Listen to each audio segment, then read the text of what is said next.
Bonjour à toutes et à tous et bienvenue dans cette émission spéciale Et si on dialogue et sport, le débrief suite au forum de Dialogue Sport qui s'est déroulé au cinéma Pathé de Toulouse, une émission où on va prendre le temps de revenir sur les enjeux du sport, de ses acteurs et de ses valeurs. Aujourd'hui, nous allons parler d'un sujet essentiel, le sport scolaire et universitaire, un véritable tremplin pour l'éducation, l'insertion et la cohésion sociale. Et pour en discuter, on va avoir le plaisir de recevoir Jennifer Colmagro, qui est chargée d'insertion professionnelle au SVIF. Elle va vous raconter ce que ça veut dire. Bonjour Jennifer. Bonjour. Merci en tout cas d'être avec nous. Alors tout de suite, qu'est-ce que veut dire le SVIF ? Alors, pour faire plus simple, on va dire le CVIF. On va mettre l'accent sur le collectif. C'est l'accent, mais c'est normal. On est à Toulouse ici, il ne faut pas l'oublier. Exactement. Donc en fait, c'est une association qui représente, donc l'acronyme, c'est le collectif de valeurs, d'insertion, de formation par le sport et la santé.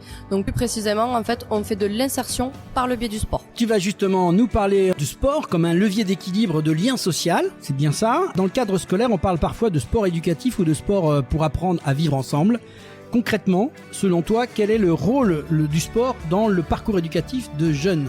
La richesse et le quotidien que je vis actuellement, c'est que je travaille donc, d'où mon statut de chargé d'insertion professionnelle, c'est que je travaille sur un dispositif d'insertion où on utilise des ateliers socio-sportifs et des ateliers en fait tout simplement où on travaille le projet professionnel. Qu'est-ce que c'est qu'un atelier socio-sportif ? Alors je vais y revenir dessus. En fait, ça veut dire tout simplement travailler sur des compétences transversales, donc du quotidien, pour faire plus simple, qu'on peut retranscrire en fait vers le milieu de l'employabilité, donc tout simplement de l'emploi ou de la formation. Dans ces parcours-là, qu'est-ce que tu peux nous donner comme exemple pour nos jeunes ? Réellement, ce qu'on a fait, donc pour vraiment donner l'exemple flagrant qu'on a eu, c'est qu'on a mis en place en fait un atelier d'escalade en extérieur. Donc pour ceux qui connaissent, sur les quais de Saint-Cyprien, on avait en fait tout simplement des moniteurs d'escalade qui travaillaient tout simplement sur la notion de sécurité, de confiance en l'autre, de respect des consignes, de respect des éducateurs et aussi de respect des autres. Et en fait, à travers ça, en fait, on cible un petit peu les comportements qu'on peut voir sur ces ateliers-là pour tout simplement après le retranscrire justement auprès des employeurs. Donc en fait, ce sont des codes, si on peut appeler ça comme ça, des codes sociaux qu'on va réorienter et réutiliser, même, je dirais, mettre en valeur, parce que ça, c'est une grosse problématique qui ressort aujourd'hui chez nos jeunes, c'est le manque de confiance en eux. Donc à travers ces ateliers, finalement, qui paraissent sportifs, simplement, nous derrière on va vraiment formaliser leurs compétences et la mettre en avant pour qu'ils puissent en fait s'en servir sur le marché de l'emploi. C'est sanctionné comment ça ? C'est-à-dire que une fois qu'ils ont fait ces ateliers, il y a un document, il y a quelque chose, ou c'est uniquement une note, une notification à l'employeur ? Comment ça se passe ? Alors nous on va pas parler de notes parce que du coup ça peut être très dissuasif aussi sur leur comportement, mais on va plus parler de grille d'évaluation. Donc c'est-à-dire qu'on va évaluer, donc on a des critères sur plusieurs compétences qu'on va notifier en fait par couleur, du rouge au vert. C'est-à-dire qu'on va pouvoir évaluer si, par exemple, je prends la notion du dépassement de soi. Si effectivement on voit qu'on a un étudiant qui a du mal à grimper parce que effectivement la notion de peur finalement prend le dessus, on va se dire là c'est peut-être une compétence à travailler. Donc on va l'évaluer un petit peu de cette façon-là. Donc on va mettre du rouge, du jaune ou du vert. En fait, on a 3 couleurs qu'on va notifier. On aurait pu mettre ABCD. Exactement. Ouais. Et souvent, comme on voit d'ailleurs à l'école, des plus, des moins, des arcs-en-ciel, voilà. Des soleils. Plus A, plus B, plus A, B, plus B-, non, c'est pas ça. C'est ça, c'est exact. On l'a vécu. Tu travailles effectivement donc au CVIF, une structure qui fait du sport un vecteur d'insertion et de cohésion sociale. En quoi le sport scolaire et universitaire peut-il être une porte d'entrée vers ce qu'on appelle le sociosport ? Alors, c'est une porte d'entrée parce qu'on a pu voir justement à travers ces dispositifs qu'il y avait une émulation aussi de groupe. C'est-à-dire que la plupart des jeunes qu'on recevait dans le cadre de ces ateliers ne se connaissaient pas, ils se sont jamais vus. Et pourtant, on voit que il y a des moments de partage, de rigolade, de cohésion. Et en fait, ça, on voit que derrière, ça crée une dynamique de groupe et finalement de lien social. Donc c'est pour ça qu'on va utiliser la notion de socio-sport, parce que finalement, à travers ces comportements positifs-là, en fait, ça ne sort que du positif pour le jeune en question. Ça va lui redonner confiance, lui redonner envie, parce que la plupart, malheureusement, sont des jeunes qui sont isolés, qui voient personne, et forcément de les mettre en confiance et leur donner justement ces aptitudes-là à pouvoir se confronter à des inconnus, et donc des employeurs. Ça m'amuse parce que c'est un peu du coaching. Oui. C'est-à-dire que, je pousse le bouchon un peu plus loin, mais bêtement, quand on faisait le service militaire, c'est ce qui se passait. C'est-à-dire que le coaching, il était naturel, on se retrouvait tous avec des gens d'un peu partout. Je me dis, en fait, on reprend des bases qui étaient existantes et qui marchaient finalement, qui ont permis à plein de jeunes de se retrouver et qui sont peut-être perdus ces dernières années. Est-ce que je me trompe dans mon analyse de dire, est-ce qu'on n'a pas perdu des choses au cours des années à ne peut-être pas travailler plus cette cohésion sociale ? Alors, je pense qu'on en a perdu de par déjà les expériences que les jeunes peuvent vivre à travers leurs échecs souvent scolaires, parce que malheureusement on a aussi des jeunes qui sont en décrochage. Ce qu'on peut appeler décrochage, c'est tout simplement des élèves qui sortent complètement du système scolaire parce que peut-être que la formation ne leur convient pas, l'orientation n'est pas forcément la bonne, le projet professionnel n'est pas forcément correctement validé. Donc forcément en fait ces situations-là, ça les met en situation d'échec. Et souvent en fait nous on essaye de réemployer cet outil et le vecteur que peut être le sport pour dire ok, peut-être que là effectivement cette formation ou cette orientation ne te correspondait pas, mais ce n'est pas perdu, tu as quand même ces compétences là, on va trouver autre chose, on va te réorienter, on va travailler ton projet professionnel.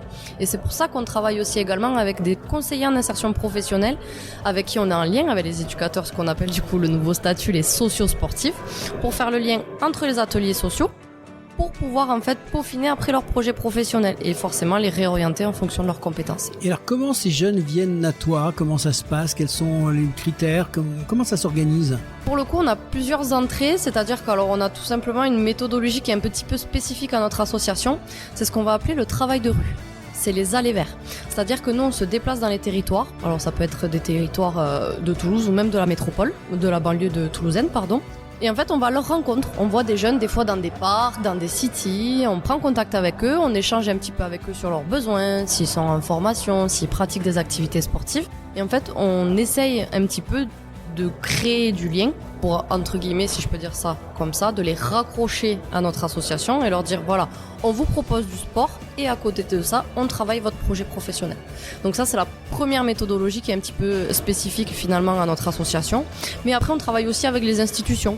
Donc on travaille avec par exemple les missions locales, les antennes de France Travail, où ils ont des parcours individualisés de projets professionnels. Et à cela, nous, on va ajouter justement nos ateliers sportifs pour travailler un petit peu différemment sur leur parcours. C'est très louable, ça doit pas être facile non plus comme métier. J'imagine que vos animateurs, ça doit, faut avoir le cœur accroché quand même parce qu'il faut y aller au contact, comme on dit, ça doit pas être facile. Alors pour le coup, c'est du tout terrain. C'est-à-dire que des fois, on ne sait pas trop vers quoi on s'aventure. Il y a des territoires qui sont aussi très sensibles, donc forcément l'approche va être différente aussi de ce qu'on va avoir avec nos jeunes. Mais ce qu'il faut savoir, c'est que aussi pour gagner cette confiance-là, on organise des événements. Donc c'est-à-dire que ça peut être des fêtes de quartier, à l'intérieur desquelles nous on va proposer des animations sportives gratuites et ouvertes à tous.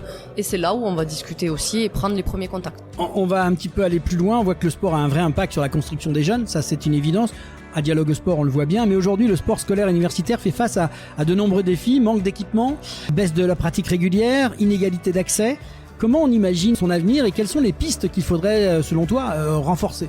C'est vrai que nous, en étant éducateurs sur le terrain, on est un petit peu inquiets parce que nous, les premiers, on essaye d'ouvrir justement des créneaux sportifs pour différentes, on va dire, catégories d'âge.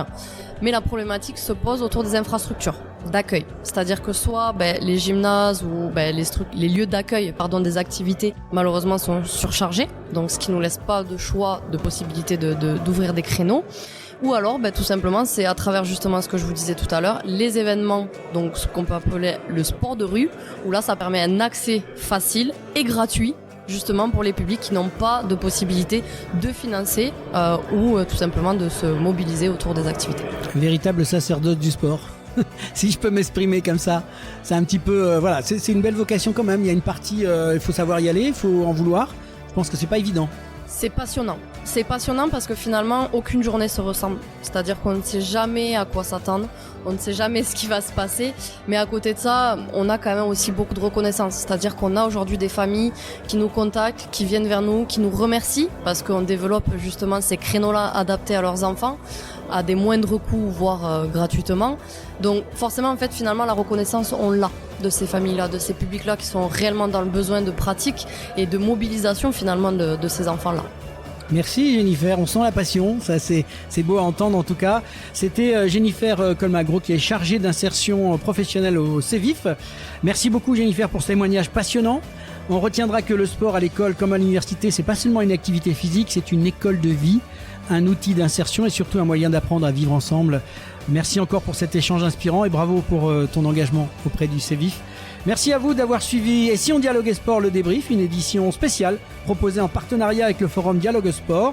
Et retrouvez-nous sur Et si on parlait de sport, sur nos réseaux sociaux et plateformes de podcast habituels.